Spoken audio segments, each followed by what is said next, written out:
Mis manos temblaron cuando me abroché el último botón de mi guayabera blanca, la misma que Teresa había planchado con tanto cuidado 3 años atrás, antes de que el cáncer se la llevara. El espejo del armario me devolvía la imagen de un hombre de 70 años que había perdido demasiado peso desde que ella se fue. Pero hoy era especial. Hoy mi hijo Javier se casaba con Marcela, y yo tenía que estar perfecto. Papá, ¿ya estás listo? La voz de Javier resonó desde la sala de mi pequeña casa en la colonia americana, esa misma casa donde él había crecido, donde Teresa había cocinado miles de comidas, donde habíamos sido felices durante 42 años de matrimonio. Ya voy, mijo, respondí, ajustándome el cinturón café que Teresa me había regalado en nuestro último aniversario. Ella siempre decía que me hacía ver distinguido. Cuando salí al patio, Javier estaba parado junto a su camioneta nueva, una Ford Lobo blanca que contrastaba con el humilde vecindario donde había decidido quedarme después de que Teresa muriera. Mi hijo, de 35 años, se veía impecable con su traje gris Oxford, el cabello perfectamente peinado hacia atrás con gel, y esa sonrisa que había heredado de su madre. «Te ves muy bien, papá», me dijo, pero noté algo en su mirada, una tensión que no había estado ahí cuando era niño y corríamos juntos por este mismo patio. «Tú también, mijo. Tu mamá estaría tan orgullosa de verte hoy». Mi voz se quebró un poco al mencionar a Teresa. Incluso después de 3 años, hablar de ella todavía me dolía como una herida abierta. Javier desvió la mirada hacia el suelo de concreto agrietado del patio. Durante un momento, el silencio se extendió entre nosotros, lleno de todas las conversaciones que no habíamos tenido desde que Teresa muriera y él había empezado a distanciarse. «Papá, sobre la boda», comenzó, pero se detuvo cuando sonó su teléfono. Era un iPhone último modelo, muy diferente al Nokia viejo que yo todavía usaba. «Es Marcela», me dijo, y su rostro cambió inmediatamente, como si hubiera puesto una máscara de felicidad perfecta. Mientras él hablaba por teléfono, miré hacia la ventana de la cocina donde Teresa solía pararse todas las mañanas para despedirnos cuando salíamos al trabajo. Javier había trabajado conmigo en el taller mecánico durante 15 años, hasta que conoció a Marcela y decidió que quería algo mejor para su futuro, como me lo había dicho hace 2 años cuando renunció para trabajar en una empresa de seguros en Providencia, una zona mucho más elegante de Guadalajara. «Sí, amor, ya vamos para allá». Javier hablaba con esa voz suave que nunca usaba conmigo. «No, no se preocupen por nada. Todo va a salir perfecto. Te amo». Cuando colgó, me miró con una expresión que no supe interpretar. «¿Todo bien?», le pregunté, aunque algo en mi estómago me decía que no todo estaba bien. «Sí, papá. Solo que... bueno, ya sabes cómo es Marcela con los detalles de la boda. Quiere que todo sea perfecto». Subimos a su camioneta y mientras manejaba por las calles que conocía de memoria, noté que Javier evitaba mirarme directamente. El aire acondicionado estaba muy fuerte, pero no me quejé. No quería crear problemas en el día de su boda. «¿Cómo conociste a Marcela?», le pregunté, aunque ya conocía la historia. Solo quería escuchar su voz, recordar al niño que solía contarme todo. «En una capacitación de la empresa, papá». «Ya te lo había contado», respondió, pero su tono era distante, como si estuviera hablando con un extraño. «Ah, sí, es cierto. Se me olvidó». Mentí. Nunca se me olvidaba nada importante sobre mi hijo, pero últimamente él parecía pensar que yo estaba perdiendo la memoria solo porque tenía 70 años. Marcela Ríos venía de una familia completamente diferente a la nuestra. Su padre, el licenciado Eduardo Ríos, era dueño de una empresa de bienes raíces en Zapopan, y su madre, doña Carmen, había sido maestra de una escuela privada antes de dedicarse completamente a ser ama de casa en su casa de 2 pisos en un fraccionamiento cerrado. Cuando Javier me había presentado a Marcela por primera vez, hace 1 año y medio, inmediatamente noté la forma en que ella miraba nuestra casa, como si estuviera evaluando cada grieta en la pared, cada mueble viejo, cada detalle que delatara nuestro nivel socioeconómico.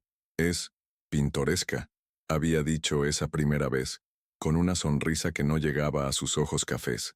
Teresa, que todavía vivía en ese momento aunque ya estaba muy enferma, había tratado de ser amable con Marcela.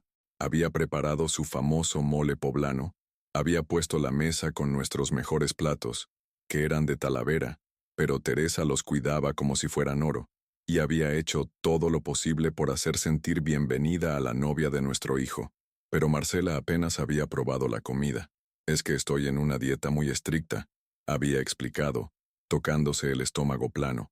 Mi nutrióloga me tiene prohibidos los carbohidratos y las grasas saturadas. Teresa había asentido con comprensión, pero yo había visto el dolor en sus ojos. Ella había pasado toda la mañana cocinando, a pesar de la debilidad que le causaba la quimioterapia. Ahora, mientras Javier manejaba hacia el Salón Jardín Los Arcos, en Tlaquepaque, donde se realizaría la boda, recordé todas esas pequeñas señales que debería haber interpretado correctamente. La forma en que Marcela siempre tenía prisa cuando venían a visitarme, la manera en que evitaba hablar de planes futuros cuando yo estaba presente, las veces que había escuchado conversaciones telefónicas donde mencionaban el problema del papá de Javier. Papá, quiero que sepas que, bueno, que hoy puede ser un día un poco abrumador, Javier me dijo mientras se detenía en un semáforo en rojo en la avenida López Mateos. ¿Abrumador? ¿Por qué, mijo? Es que van a estar muchas personas importantes, clientes de la empresa, amigos de la familia de Marcela, gente que no conoces. No me importa conocer gente nueva, Javier. Además, yo también invité a algunos de mis amigos, don Aurelio, doña Esperanza, los Martínez del taller. Javier se tensó visiblemente. Sí, papá, sobre eso. Marcela y yo decidimos que era mejor mantener la lista de invitados más, bueno, más reducida, más íntima. El semáforo cambió a verde, pero algo en mi pecho se había vuelto muy pesado. ¿Qué quieres decir con más íntima, Javier? Que al final decidimos no invitar a tus amigos. Es que el salón tiene capacidad limitada, y los papás de Marcela tenían muchos compromisos sociales que cumplir. Me quedé callado, procesando lo que acababa de escuchar. Mis amigos, las personas que me habían acompañado en el funeral de Teresa, que habían estado conmigo en los momentos más difíciles, no estaban invitados a la boda de mi único hijo, pero yo pensé que, cuando fuimos a elegir las invitaciones, me preguntaste por la lista. Lo sé, papá, pero las cosas cambiaron. Marcela tenía razón en que era mejor así, más elegante. La palabra elegante flotó en el aire acondicionado de la camioneta como una bofetada silenciosa. Yo no era elegante, mis amigos no eran elegantes. Nuestra vida, nuestra historia, nuestras tradiciones, no eran lo suficientemente elegantes para el nuevo mundo de mi hijo. Llegamos al Salón Jardín Los Arcos y inmediatamente entendí lo que Javier había querido decir. Era un lugar impresionante, con jardines perfectamente cuidados, fuentes ornamentales y una fachada que parecía salida de una revista de bodas de lujo. Había valet parking, algo que yo nunca había visto en una boda familiar.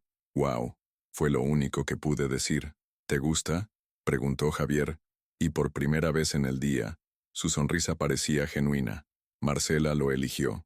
Dice que siempre soñó con casarse en un lugar así. Cuando bajamos de la camioneta, un joven vestido de traje negro nos entregó un ticket y se llevó las llaves. Yo me sentí completamente fuera de lugar, como un actor que había llegado al set de la película equivocada. La entrada del salón estaba decorada con arcos de flores blancas y doradas, y había un letrero elegante que decía: «Bienvenidos a la boda de Javier y Marcela, 15 de septiembre de 2024. Septiembre, el mes patrio, el mes en que Teresa y yo nos habíamos casado hace 45 años en una ceremonia sencilla, en la parroquia de San José, con un vestido que ella misma había cosido y un traje que yo había rentado. Papá, antes de entrar, Javier me tomó del brazo. Quiero que sepas que te amo mucho, y que nada va a cambiar eso, pero hoy es importante para mí, y para Marcela, que todo salga bien. Por supuesto que va a salir bien, mijo. Es tu día especial. Sí, pero, mira, algunos de los invitados pueden hacer comentarios o preguntas.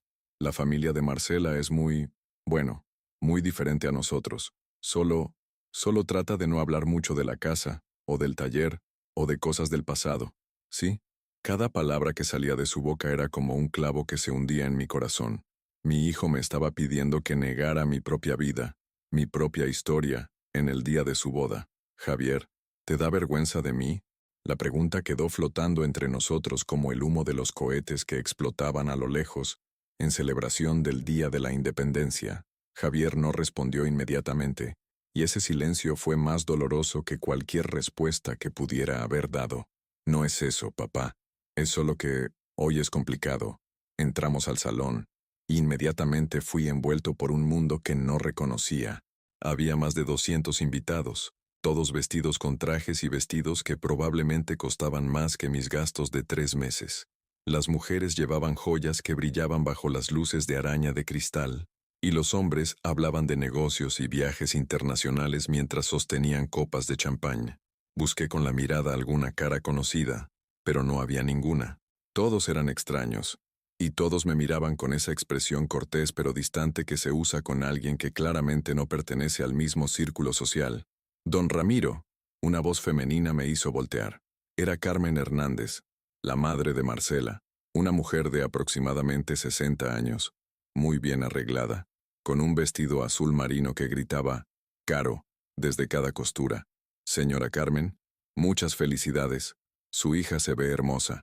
«Gracias, don Ramiro. Está usted muy guapo también», me dijo, pero había algo en su tono que me hizo sentir como si fuera un niño al que le estaban hablando con condescendencia. «¿Dónde puedo felicitar a Marcela?» «Ah, pues ella está muy ocupada con los últimos preparativos. Ya sabe cómo son las novias. Todo debe estar perfecto. ¿Por qué no va y se sienta?» Javier me dijo que le apartó una mesa especial. Me dirigió hacia una mesa en la esquina del salón, lejos de la pista de baile, lejos del área principal donde estarían los novios, lejos de todo lo importante que pasaría durante la celebración. Era la mesa más alejada, como si quisieran que yo estuviera ahí pero que no se notara mucho. Me senté en la silla que tenía una tarjetita con mi nombre, Señor Ramiro Villaseñor. Ni siquiera habían puesto don, como me había llamado toda la vida la gente que me respetaba. Solo Señor, como si fuera un invitado cualquiera. Las otras sillas de mi mesa estaban vacías, completamente vacías. Mientras esperaba que empezara la ceremonia, observé a las familias que se saludaban con besos y abrazos, que se tomaban fotos y reían juntas. Vi a los padres de Marcela recibiendo felicitaciones, posando para el fotógrafo profesional, siendo claramente el centro de atención junto con los novios. Y ahí estaba yo, sentado solo en mi mesa de la esquina, con mi guayabera blanca que de repente se sentía vieja y fuera de moda comparada con los trajes de todos los demás, esperando que alguien se acordara de que el papá del novio también existía. Fue en ese momento cuando vi a Marcela acercarse hacia mi mesa, caminando con determinación, con su vestido de novia que debía haber costado más que todo lo que yo ganaba en 6 meses. Sus ojos tenían esa expresión que había aprendido a reconocer, la misma que ponía cuando estaba a punto de decir algo que cambiaría todo. Marcela se acercó a mi mesa con pasos decididos, su vestido de novia susurrando contra el piso de mármol del salón. Incluso a la distancia, podía ver que su expresión no era la de una novia feliz que viene a saludar a su suegro. Era la expresión de alguien que tiene una misión que cumplir, algo que resolver de una vez por todas. «Don Ramiro», me dijo cuando llegó a mi mesa, pero su voz sonaba forzada, como si pronunciar mi nombre fuera un esfuerzo físico. «Necesito hablar con usted». Me levanté inmediatamente, como Teresa me había enseñado que se debe hacer cuando una dama se acerca a la mesa. Era una costumbre de la vieja escuela, pero algunas tradiciones nunca se pierden, sin importar cuán fuera de lugar te sientas. «Por supuesto, Marcela. Felicidades, mija. Te ves preciosa. Estoy seguro de que Teresa hubiera estado muy emocionada de verte tan hermosa en tu día especial». La mención de mi difunta esposa hizo que algo cambiara en los ojos de Marcela. Una sombra cruzó su rostro perfectamente maquillado, y por un momento pensé que había dicho algo inapropiado. «Sí, bueno, sobre eso quería hablarle», dijo, y se sentó en la silla al lado de la mía, aunque manteniendo una distancia considerable. «Don Ramiro, yo sé que usted ha sido muy importante en la vida de Javier y que, bueno, que ustedes han pasado por muchas cosas juntos. Así es, mija. Él es lo más importante en mi vida. Siempre lo ha sido». «Exactamente. Por eso creo que usted va a entender lo que le voy a decir». Marcela se acomodó en su silla y cruzó las manos sobre su regazo. «Javier y yo hemos estado hablando mucho sobre nuestro futuro, sobre cómo queremos construir nuestra vida juntos, y, bueno, hemos decidido que es momento de hacer algunos cambios importantes». Algo frío se instaló en mi estómago. La forma en que lo decía, la manera en que evitaba mirarme directamente a los ojos, me recordó a las conversaciones que había tenido con doctores cuando Teresa estaba enferma. Esa manera de dar vueltas alrededor de una verdad dolorosa antes de soltarla de golpe. ¿Qué tipo de cambios, Marcela? Mire, don Ramiro, yo respeto mucho la relación que usted tiene con Javier, pero también creo que es importante que entienda que las cosas van a ser diferentes ahora que nosotros estamos casados. Su voz se había vuelto más firme, más segura. Javier tiene un futuro muy prometedor en la empresa, y nosotros tenemos planes muy específicos para nuestras vidas. Me da mucho gusto saber eso, mija. Yo siempre he querido lo mejor para Javier. Sí, pero ¿usted entiende lo que significa lo mejor para él en este momento? La pregunta me desconcertó. Era como si estuviera hablando en código, como si hubiera un significado oculto que yo debería estar captando pero que se me escapaba completamente. La verdad, Marcela, no entiendo muy bien qué me quieres decir. Ella suspiró, como si mi falta de comprensión fuera una carga para ella. Don Ramiro, Javier y yo vamos a mudarnos a una casa en Puerta de Hierro. Es un fraccionamiento muy exclusivo, donde viven personas muy importantes.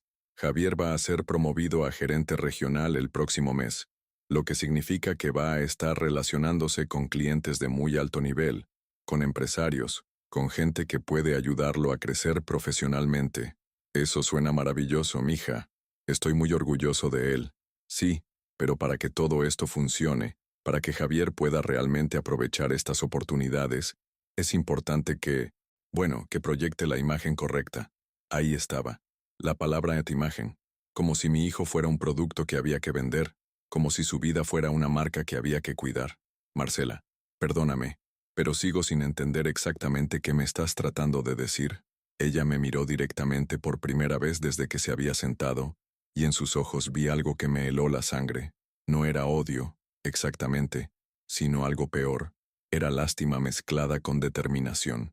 Era la mirada de alguien que está a punto de pisar una cucaracha y siente un poco de pena por el insecto, pero va a hacerlo de todas formas porque es necesario. Don Ramiro, lo que le estoy tratando de explicar es que Javier y yo hemos decidido que es mejor si usted no está tan involucrado en nuestras vidas como lo ha estado hasta ahora. Las palabras cayeron sobre mí como un balde de agua helada. Durante un momento, no pude procesar lo que acababa de escuchar. Era como si Marcela estuviera hablando en otro idioma, uno que mi cerebro se negaba a traducir. ¿Cómo que no esté involucrado? Mire, no es nada personal. Es solo que, usted vive en un mundo muy diferente al nuestro. Su casa, sus amigos, su forma de vida, todo eso es muy diferente a lo que Javier y yo necesitamos para nuestro futuro. Marcela, esa casa de la que hablas es donde Javier nació, donde creció, donde su madre lo cuidó cuando estaba enfermo, donde celebramos sus cumpleaños, donde... Sí, lo sé, y estoy segura de que son recuerdos muy bonitos. Me interrumpió, pero su tono sugería que esos recuerdos eran algo anticuado y sin valor. Pero don Ramiro, Javier ya no es un niño. Él ya no necesita el mismo tipo de cuidado que usted le daba antes. Yo no lo cuido como a un niño, Marcela. Él es mi hijo, y siempre va a ser mi hijo. Eso no cambia porque se haya casado contigo. Claro que no cambia, pero lo que sí cambia es la forma en que esa relación se va a manejar de ahora en adelante. Me quedé callado, tratando de entender exactamente qué estaba pasando. A mi alrededor, la fiesta continuaba. Podía escuchar risas, música suave de fondo, el tintineo de las copas de champán. Era como si estuviera viviendo en dos realidades al mismo tiempo. Una donde mi hijo se casaba y todo debería ser alegría, y otra donde mi nueva nuera me estaba explicando que ya no era bienvenido en la vida de mi propio hijo. Marcela, ¿esto es lo que Javier quiere también? Por primera vez desde que había empezado la conversación, vi un momento de duda en su rostro.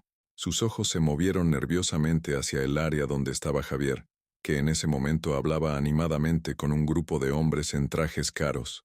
Javier y yo estamos de acuerdo en esto, don Ramiro. Los dos queremos lo mismo para nuestro futuro. Entonces, ¿por qué no viene él a decírmelo? Porque es difícil para él, obviamente. Usted es su papá, y él lo quiere mucho, pero también entiende que esto es lo mejor para todos. ¿Lo mejor para todos? ¿Cómo puede ser lo mejor para mí que me alejen de mi único hijo? Marcela suspiró otra vez, y esta vez su paciencia parecía estar agotándose. Don Ramiro, mire alrededor. ¿Ve a alguien aquí que se parezca a usted? ¿Ve a alguien que viva como usted vive? ¿Que trabaje en lo que usted trabajaba? ¿Que tenga el tipo de vida que usted ha tenido? Miré alrededor del salón, y por supuesto que tenía razón. Todos los invitados eran claramente de un nivel socioeconómico muy diferente al mío. Los hombres hablaban de inversiones y propiedades. Las mujeres comparaban sus joyas y sus próximos viajes al extranjero. Nadie hablaba de reparar carros, de hacer rendir el dinero de la quincena, de preocuparse por los recibos de luz. No, Marcela, no veo a nadie como yo. Exactamente. Y eso no es casualidad. Esta es la vida que Javier ha elegido ahora. Y francamente, es la vida que se merece. Él es inteligente, trabajador, ambicioso. ¿Por qué debería limitarse por...? Se detuvo abruptamente, pero yo sabía cómo terminaba esa frase. ¿Por qué debería limitarse por tener un papá pobre y sin educación? ¿Es eso lo que ibas a decir? Marcela no respondió, pero su silencio fue suficiente respuesta.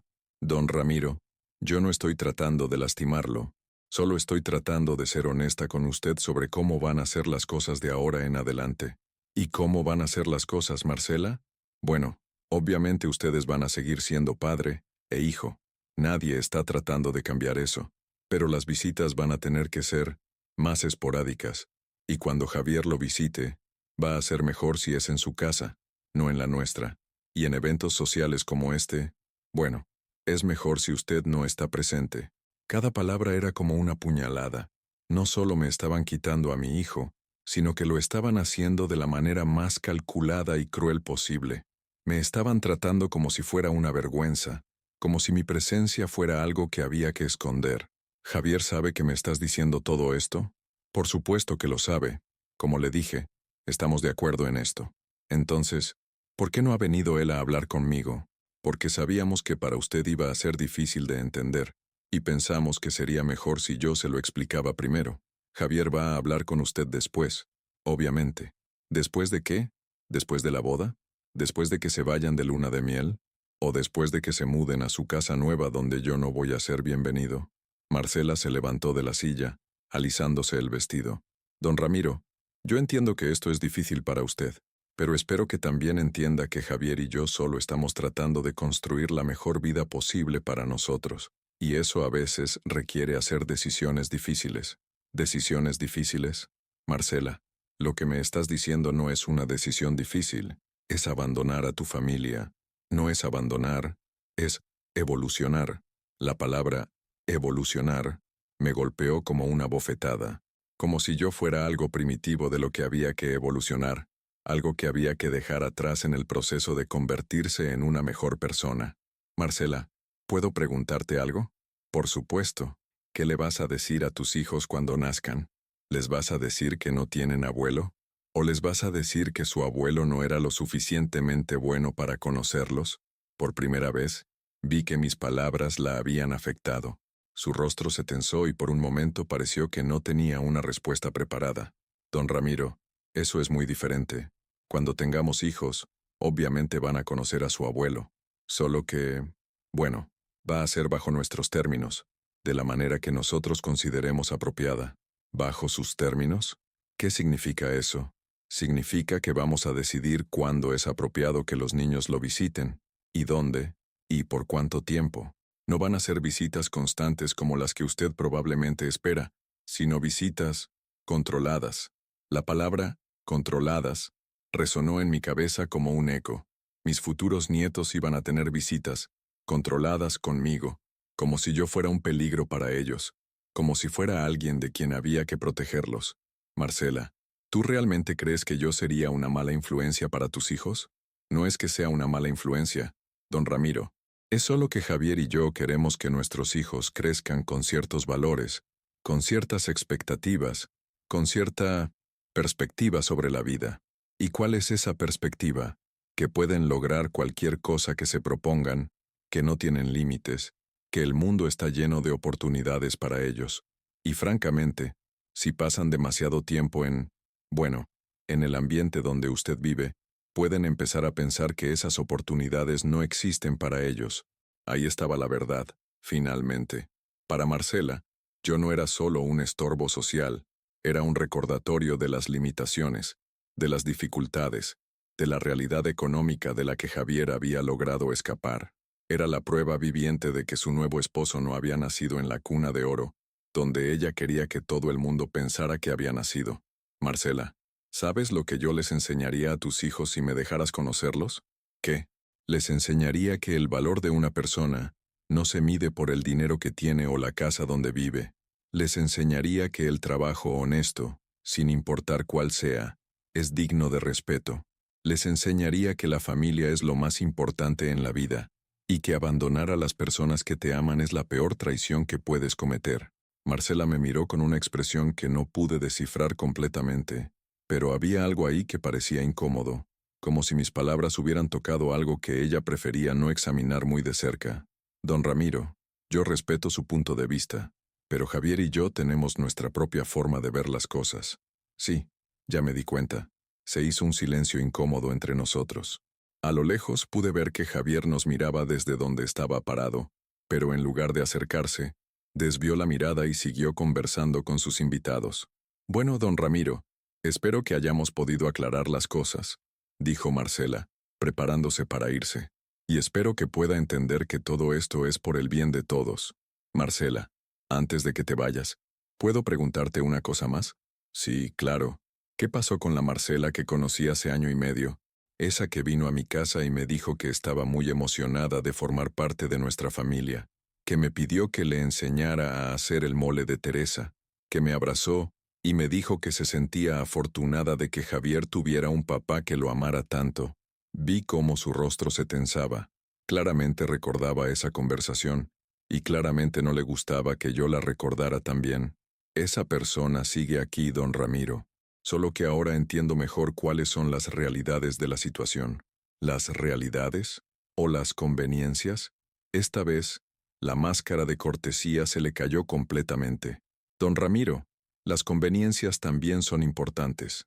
La vida no es solo sobre sentimientos y buenas intenciones, también es sobre ser práctico, sobre tomar decisiones inteligentes, sobre construir el mejor futuro posible para tu familia.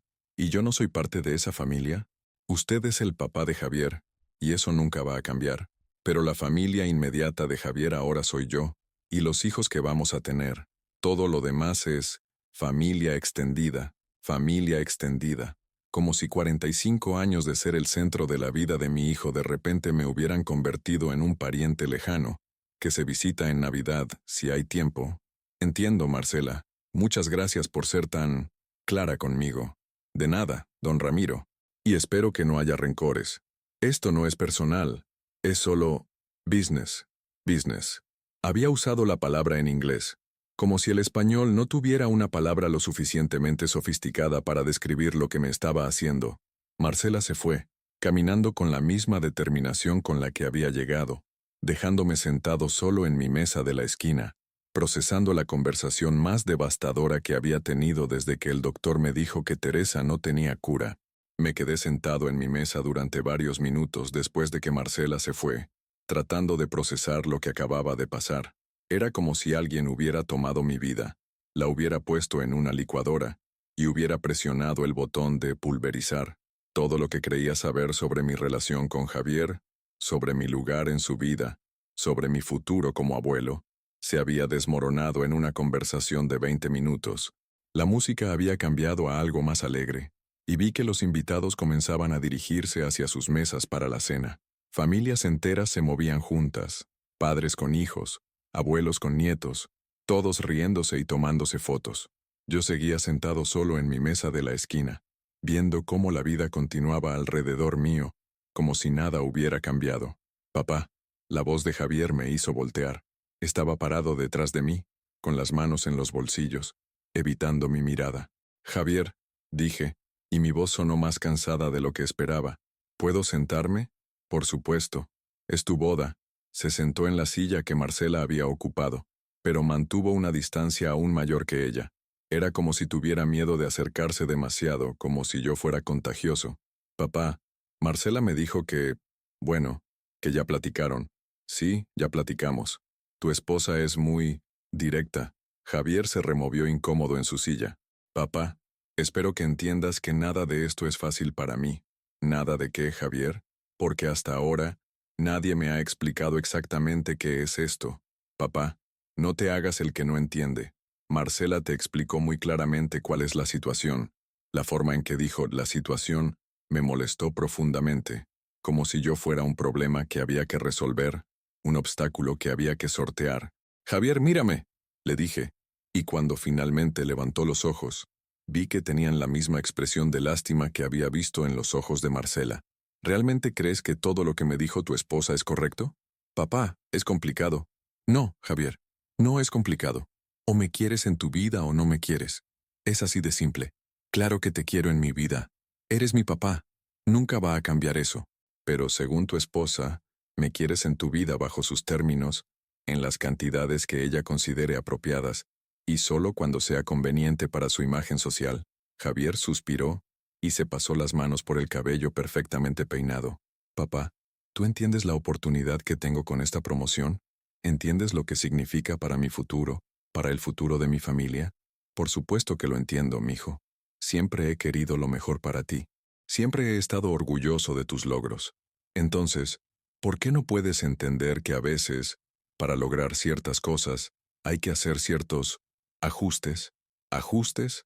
Javier, tu esposa no me habló de ajustes. Me habló de eliminarme de su vida social, de convertirme en un familiar lejano que se tolera de vez en cuando. No es eliminar, papá. Es reorganizar las prioridades. ¿Y yo ya no soy una prioridad para ti? La pregunta quedó flotando entre nosotros como una bomba que está a punto de explotar. Javier se quedó callado durante mucho tiempo, mirando sus manos, y ese silencio me dijo todo lo que necesitaba saber. Papá, tú siempre vas a ser importante para mí, pero ya no puedes ser lo más importante. Eso ahora es Marcela, y la familia que vamos a formar juntos. Cada palabra era como un golpe en el estómago. No era solo que me estuviera relegando a un segundo plano, era que me lo estaba diciendo con tanta frialdad, como si fuera algo obvio y natural. Javier, cuando tu mamá estaba enferma, y cuando se murió, ¿quién estuvo contigo? Tú estuviste conmigo, papá. Y cuando tenías pesadillas de niño, ¿quién se quedaba despierto contigo toda la noche? Tú y mamá. Y cuando no tenías dinero para la universidad, ¿quién trabajó turnos dobles en el taller para pagarte la colegiatura? Papá, ya sé todo eso. ¿Y cuando tuviste el accidente en la moto a los 19 años? ¿Quién se quedó en el hospital durante 3 días sin salir, hasta que despertaste? Papá, por favor. ¿Y cuando renunciaste al taller y me dijiste que querías probar suerte en otro trabajo? ¿Quién te dijo que te apoyaba sin importar qué, aunque significara que me quedaría trabajando solo? Ya sé todo eso, papá. Javier levantó la voz por primera vez, y varias personas de las mesas cercanas voltearon a vernos. Sé perfectamente todo lo que has hecho por mí, pero eso no significa que tengas derecho a controlar el resto de mi vida. ¿Controlar tu vida? Javier, ¿cuándo he tratado de controlar tu vida? Siempre, papá. Siempre has esperado que yo sea el mismo chamaco que creció en esa casa, que viva la misma vida que tú viviste, que tenga las mismas expectativas que tú tuviste. Yo nunca te he pedido eso, Javier. Lo único que he querido es seguir siendo tu papá. Pero ser mi papá no significa que tengas que estar involucrado en cada aspecto de mi vida. No significa que tengas que conocer a todos mis amigos, que tengas que estar en todas mis fiestas, que tengas que opinar sobre cada decisión que tomo. Me quedé mirándolo, tratando de entender cuándo se había formado esa imagen de mí en su cabeza. ¿Realmente me veía como alguien controlador y entrometido? Javier, ¿cuándo fue la última vez que opiné sobre una decisión tuya? Papá, no es que opines directamente, pero siempre está ahí esa expectativa, esa sensación de que te estoy decepcionando si no soy el hijo que tú quieres que sea. ¿Y qué hijo quiero que seas, Javier? El hijo que vive en el mismo barrio, que trabaja en el mismo taller, que se casa con una muchacha del vecindario y tiene hijos que crecen jugando en el mismo patio donde yo crecí. Sus palabras me pegaron como una cachetada. ¿Realmente creía eso de mí? ¿Realmente pensaba que yo quería que él viviera exactamente mi vida? Javier, ¿alguna vez te dije que no debías trabajar en la empresa de seguros? No, pero ¿alguna vez te dije que Marcela no me caía bien? No. pero siempre se notaba que, ¿alguna vez te pedí que no te mudaras de casa? No directamente, pero, ¿alguna vez, en toda tu vida, te he pedido que no sigas tus sueños? Javier se quedó callado, pero podía ver que estaba buscando ejemplos que confirmaran su versión de los hechos. Papá, no es lo que dijiste, es lo que no dijiste. Es esa tristeza en tus ojos cada vez que hablo de mi trabajo. Es esa forma de suspirar cuando menciono la casa nueva. Es esa manera de cambiar de tema cuando hablo de mis planes futuros. Javier, si he estado triste, es porque siento que te estoy perdiendo. No porque no quiera que crezcas, sino porque siento que mientras tú creces, yo me vuelvo invisible para ti. No eres invisible para mí. No, Javier. ¿Cuántas veces me has visitado en los últimos 6 meses? Se quedó callado. ¿Cuántas veces me has llamado solo para platicar, sin que sea por algún favor o algún problema? Siguió callado. ¿Cuántas veces me has incluido en tus planes? Me has presentado a tus amigos nuevos. Me has invitado a conocer tu mundo nuevo. Papá, es que tu mundo y mi mundo son muy diferentes. ¿Y de quién fue la decisión de que fueran diferentes? De nadie. Simplemente pasó. No, Javier, no simplemente pasó. Tú decidiste que fueran diferentes. Tú decidiste que yo no tenía lugar en tu mundo nuevo. Javier se levantó de la silla, claramente frustrado. Papá, ¿sabes qué? Tienes razón. Sí decidí que fueran diferentes. ¿Y sabes por qué? Porque me cansé de sentirme avergonzado cada vez que alguien preguntaba de dónde venía. Me cansé de tener que explicar por qué mi papá era mecánico. Me cansé de sentir que tenía que disculparme por mi origen cada vez que conocía gente nueva. Las palabras salieron de su boca como balas, y cada una me atravesó el corazón. Mi hijo se había estado sintiendo avergonzado de mí, y yo ni siquiera lo sabía. ¿Avergonzado de mí, Javier? Sí, papá. Avergonzado. Y lo siento, pero es la verdad. Me avergonzaba llevar a mis compañeros de trabajo a la casa. Me avergonzaba que supieran que crecí en la colonia americana. Me avergonzaba que vieran tu ropa de trabajo colgada en el patio. Me avergonzaba que escucharan tus historias del taller. Cada confesión era peor que la anterior. No solo me estaba rechazando, había estado viviendo con vergüenza de mí durante años, y yo había sido demasiado ingenuo para darme cuenta. ¿Y qué es lo que te avergüenza más, Javier? ¿Que sea pobre, que sea viejo, o que sea tu papá? No es que me avergüence que seas mi papá, es que me avergüenza la vida que has vivido, las decisiones que tomaste, el lugar donde elegiste quedarte, las decisiones que tomé. Javier, todas las decisiones que tomé en mi vida las tomé pensando en ti. Trabajé en ese taller durante 30 años para darte una vida mejor. Me quedé en esa casa porque era lo que podía pagar mientras te pagaba la escuela. Sacrifiqué mis propios sueños para que tú pudieras tener los tuyos. Pero yo nunca te pedí que hicieras esos sacrificios. Nunca te pedí que renunciaras a tus sueños por mí. No me pediste que lo hiciera, Javier. Lo hice porque eso es lo que hace un padre que ama a su hijo. Pues tal vez no debiste hacerlo. Tal vez debiste pensar más en ti mismo. Así no me sentiría culpable cada vez que trato de tener algo mejor de lo que tú tuviste. La conversación había llegado a un punto donde ya no era solo sobre la boda, o sobre Marcela, o sobre las diferencias sociales. Era sobre algo mucho más profundo. Era sobre la culpa que Javier sentía por haber tenido éxito, y su necesidad de alejarme para poder disfrutar ese éxito sin remordimientos. Javier, ¿realmente crees que yo quiero que te sientas culpable por tus logros? No sé lo que quieres, papá. Solo sé que cada vez que estoy contigo, siento como si estuviera traicionando todo lo que he logrado construir. ¿Y por eso es mejor alejarme completamente? Es mejor que tengamos una relación más equilibrada, más adulta. ¿Y qué significa eso?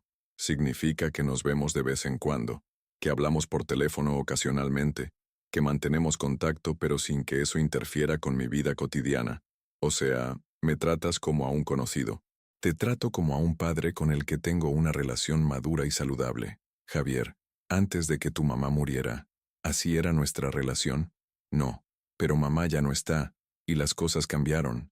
Las cosas no cambiaron, Javier. Tú las cambiaste. Se hizo un silencio largo entre nosotros. A nuestro alrededor, la fiesta continuaba, pero nosotros estábamos atrapados en nuestra propia burbuja de dolor y decepción mutua. Papá, yo no quiero lastimarte. Pero tampoco puedo seguir viviendo mi vida sintiéndome culpable por querer más de lo que tú quisiste para ti.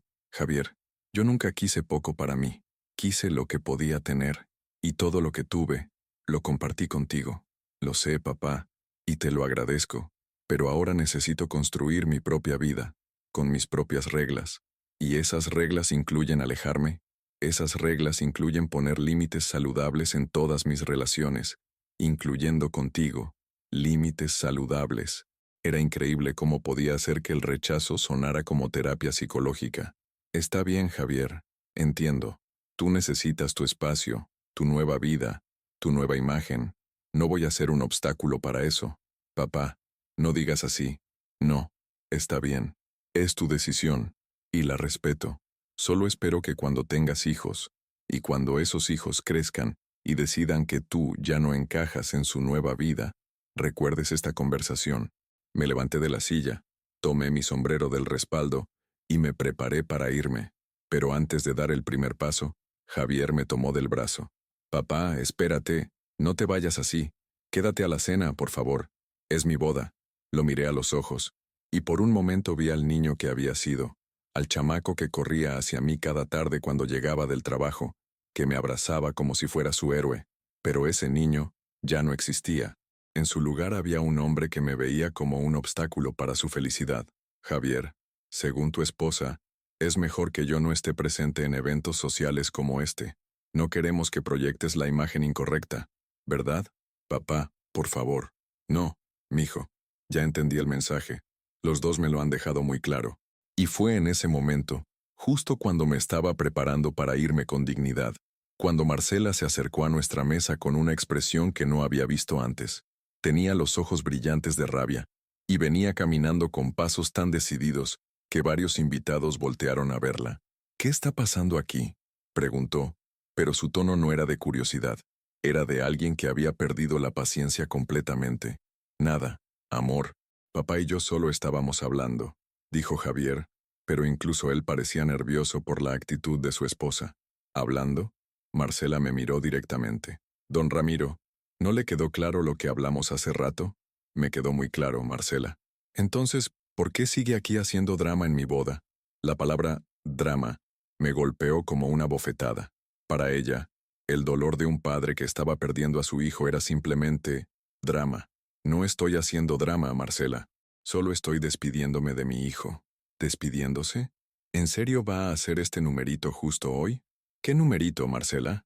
Este numerito de hacerse la víctima, de hacer que Javier se sienta culpable, de tratar de arruinar nuestro día especial con sus problemas emocionales. Sus palabras eran como cuchillos, pero había algo en su tono que me dio cuenta de que ya no estaba tratando de ser diplomática. La máscara había caído completamente, y ahora estaba mostrando su verdadera personalidad. Marcela, yo no estoy tratando de arruinar nada. Claro que sí. Desde que llegó aquí no ha hecho más que crear problemas. Primero con su cara de funeral, luego con sus preguntas incómodas, y ahora con este drama de telenovela. Varios invitados de las mesas cercanas habían dejado de hablar y nos estaban mirando. Claramente, la discusión había comenzado a llamar la atención, y eso era lo último que yo quería. Marcela, tal vez deberíamos hablar de esto en privado. No, ya estoy cansada de hablar en privado. Ya estoy cansada de tratar de ser diplomática con usted. Y entonces pasó algo que no esperaba. Marcela levantó la voz lo suficiente para que la mayoría de los invitados pudieran escucharla. Me señaló con el dedo, y gritó las palabras que cambiarían todo para siempre. «Este viejo no pertenece a nuestra familia». El silencio que siguió al grito de Marcela fue ensordecedor. Era como si alguien hubiera presionado el botón de pausa en toda la celebración. Las conversaciones se detuvieron. La música pareció bajar de volumen, y más de 200 invitados se quedaron mirando hacia nuestra mesa con expresiones que iban desde la curiosidad hasta la incomodidad total.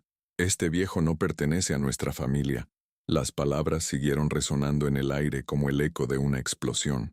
Marcela se había quedado ahí parada, con el dedo todavía extendido hacia mí, respirando agitadamente, con los ojos llenos de una ira que ya no trataba de ocultar.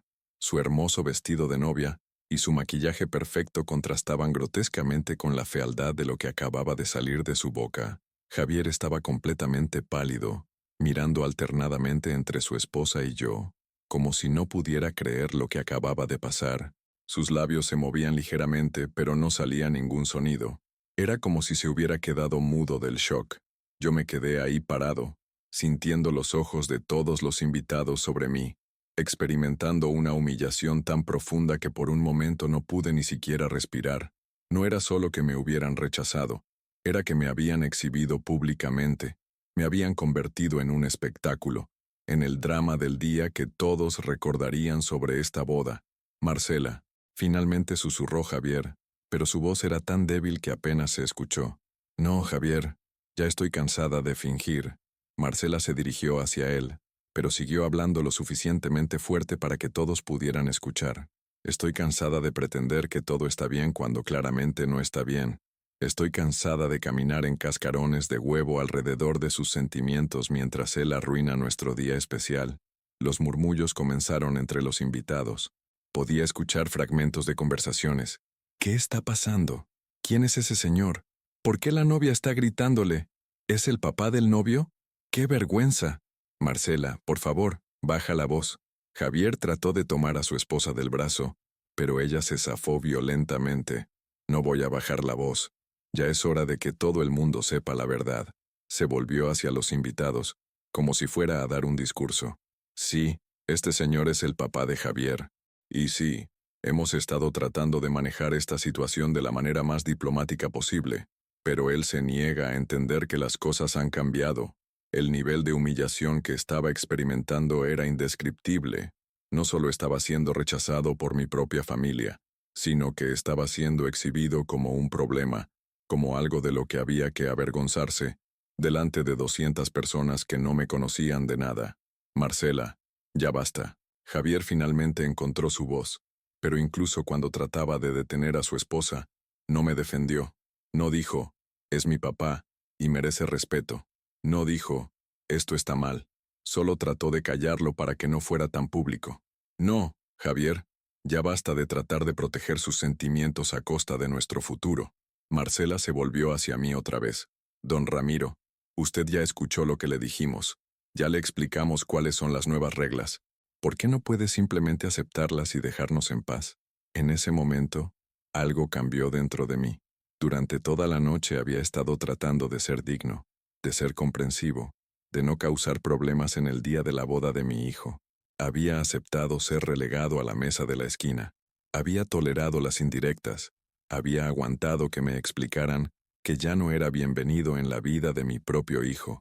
Pero esto ya era demasiado. ¿Quieres saber por qué no puedo aceptar sus reglas, Marcela? Dije, y mi voz sonó más fuerte de lo que esperaba. De repente, ya no me importaba que toda la gente estuviera escuchando. Ya no me importaba causar un escándalo. Ya no me importaba nada excepto decir la verdad.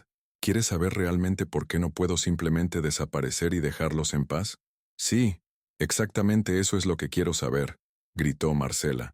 Porque yo soy el hombre que cambió los pañales de ese muchacho cuando tenía fiebre y su mamá estaba trabajando. Porque yo soy el hombre que se levantaba a las 5 de la mañana todos los días para ir al taller, para ganar el dinero que pagó cada peso de su educación. Porque yo soy el hombre que se quedó despierto todas las noches que él estuvo en el hospital, que rezó todas las oraciones que se sabía para que no le pasara nada malo. Mi voz se estaba quebrando, pero ya no podía parar. Las palabras habían estado guardadas en mi pecho durante 3 años, desde que Teresa murió, y me había quedado solo con todo el amor que había sentido por mi familia, porque yo soy el hombre que vendió su única herencia, el terreno que le había dejado su papá, para poder comprarle una computadora cuando empezó la universidad. Porque yo soy el hombre que trabajó turnos dobles durante 5 años para que él pudiera estudiar sin preocuparse por el dinero. Javier había comenzado a llorar silenciosamente, pero yo ya no podía parar, porque yo soy el hombre que se quedó solo en esa casa después de que su mamá murió, esperando que su hijo viniera a acompañarlo aunque fuera una vez por semana, pero entendiendo cuando no venía porque sabía que él tenía su propia vida que construir. Los invitados estaban completamente silenciosos ahora, escuchando cada palabra. Algunos de los señores mayores tenían expresiones que sugerían que entendían exactamente lo que estaba sintiendo. Algunas de las señoras se habían llevado las manos al corazón, como si pudieran sentir mi dolor. Porque yo soy el hombre que siempre, siempre, siempre ha puesto a su hijo antes que a sí mismo, que nunca se ha casado de nuevo, porque prefirió quedarse solo que traer a alguien que pudiera no querer a Javier como él se merecía, que nunca se ha mudado de esa casa porque ahí estaban todos los recuerdos de cuando éramos una familia feliz. Don Ramiro, ya basta. Marcela trató de interrumpirme, pero yo seguía hablando, y porque yo soy el hombre que tiene derecho, por 45 años de amor incondicional, a estar en la boda de su único hijo sin tener que aguantar que una mocosa malcriada le grite que no pertenece a la familia que él mismo construyó con su trabajo, con su amor y con su sacrificio. El cual mocosa malcriada causó un murmullo de shock entre los invitados. Claramente, nadie esperaba que el viejo humilde se defendiera de esa manera. Marcela se puso roja de la ira. ¿Cómo se atreve a hablarme así? ¿Cómo se atreve a insultarme en mi propia boda? ¿En su propia boda? Ahora fui yo quien levantó la voz. Esta no es solo su boda, Marcela. Es también la boda de mi hijo. Un hijo al que yo crié, al que yo amé, al que yo sacrifiqué todo para que pudiera llegar a ser el hombre que es hoy. Pero ya no es un niño, es mi esposo. Y su futuro está conmigo, no con usted. Su futuro puede estar con usted, pero su pasado, su historia, su familia, siempre van a incluirme a mí. Y si usted no puede aceptar eso, entonces usted no conoce realmente al hombre con el que se casó. En ese momento, Javier finalmente reaccionó. Se interpuso entre Marcela y yo, con las lágrimas corriendo por sus mejillas. «Ya basta los dos, ya basta», gritó. «Esto es mi boda, y no voy a permitir que la arruinen». «Javier, yo no estoy arruinando nada», le dije. «Solo me estoy defendiendo de los insultos de tu esposa». «Papá, ella no te estaba insultando, solo estaba tratando de hacerte entender la situación». «¿La situación, Javier? ¿Así le llamas a echarme de tu vida? Nadie te está echando de mi vida». «¿No? Entonces dime, ¿cuándo nos vamos a volver a ver después de hoy? ¿Cuándo me vas a invitar a tu casa nueva? ¿Cuándo voy a conocer a mis nietos? ¿Cuándo vamos a volver a ser una familia?» Javier se quedó callado, y ese silencio fue más elocuente que cualquier respuesta. «Papá, es complicado». «No, Javier, no es complicado. O soy tu familia o no lo soy. Es así de simple. Por supuesto que eres mi familia. Pero... ¿Pero qué, Javier? Pero también tengo que pensar en Marcela, en nuestro futuro, en los hijos que vamos a tener. ¿Y yo no puedo ser parte de ese futuro?» Javier miró a Marcela, luego me miró a mí, luego miró a todos los invitados que estaban escuchando cada palabra de nuestra conversación. Podía ver que estaba completamente abrumado, atrapado entre su esposa y su padre, sin saber cómo resolver la situación. «Papá, ¿por qué no podemos hablar de esto en otro momento? ¿Por qué tiene que ser hoy? Porque hoy tu esposa me dijo que no pertenezco a esta familia, Javier, y quiero saber si tú estás de acuerdo con eso o no». «Papá, por favor». «No, Javier. Contéstame. Aquí, delante de todos estos testigos, ¿pertenezco a tu familia o no?» El silencio se extendió durante lo que parecieron horas. Javier me miró con una expresión de desesperación total, como si le estuviera pidiendo que eligiera entre su vida pasada y su vida futura. Finalmente, habló con una voz tan baja que apenas se escuchó. «Papá, siempre vas a ser mi papá, pero ya no puedes ser el centro de mi vida».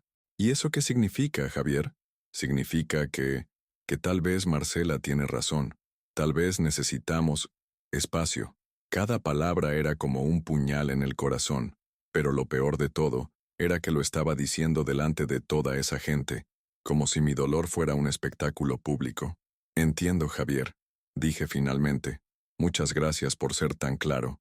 Me dirigí hacia donde había dejado mi sombrero, pero antes de tomarlo, me volteé hacia los invitados que todavía nos estaban mirando, con expresiones de curiosidad y lástima. «Señoras y señores, lamento mucho haber interrumpido su celebración.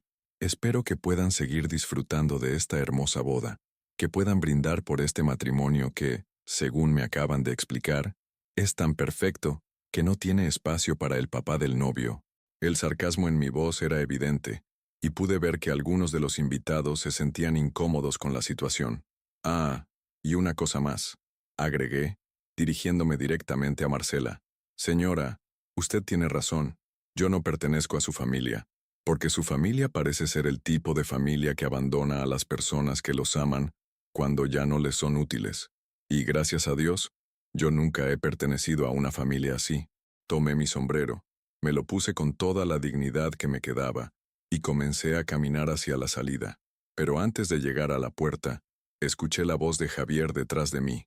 Papá, espérate. Me detuve, sin voltearme. ¿Qué, Javier? Papá, yo no quería que las cosas fueran así. Pero así son, ¿verdad, mijo? Papá, por favor, trata de entender. Ya entendí, Javier. Entendí perfectamente. Papá, yo te amo. Me volteé y lo miré por lo que sabía sería la última vez como mi hijo. En sus ojos todavía podía ver al niño que había sido, pero también podía ver al hombre que había elegido ser. Yo también te amo, mijo. Siempre te voy a amar. Pero el amor, cuando no es mutuo, cuando no es respetado, cuando se convierte en algo que causa vergüenza, ese amor también se convierte en una carga. Papá, no digas eso. Javier, espero que seas muy feliz con tu esposa, en su casa nueva, con sus amigos elegantes, con su vida perfecta. Espero que nunca tengas que sentir lo que yo estoy sintiendo hoy, y espero que cuando tengas hijos, ellos nunca te traten como tú me has tratado a mí. Salí del salón con la cabeza en alto, pero cuando llegué al estacionamiento y el valet me trajo mi viejo Tsuru, me desplomé sobre el volante y lloré como no había llorado desde el día que Teresa murió. La diferencia era que cuando Teresa murió, sabía que me había amado hasta el último momento de su vida. Ahora había perdido a mi hijo, y lo había perdido porque él había elegido perderme. Mientras manejaba de regreso a mi casa en la colonia americana, pasé por las calles donde Javier había aprendido a andar en bicicleta, por la escuela donde había estudiado, por el parque donde habíamos jugado fútbol todos los domingos durante años. Cada esquina tenía un recuerdo, cada semáforo una historia. Toda la ciudad estaba llena de mi hijo, y yo ya no tenía derecho a compartir esas memorias con nadie. Cuando llegué a casa, me senté en el mismo sillón donde Teresa y yo habíamos visto crecer a Javier, donde habíamos hecho planes para su futuro, donde habíamos soñado con ser abuelos algún día. Ahora ese sillón era solo un mueble viejo en una casa vacía, habitada por un hombre que había perdido todo lo que lo había hecho sentir vivo. Pero mientras estaba ahí sentado, en la silencio de mi casa, recordé algo que Teresa me había dicho poco antes de morir.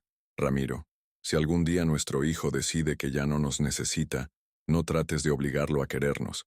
La dignidad es lo único que nadie te puede quitar, a menos que tú se lo permitas.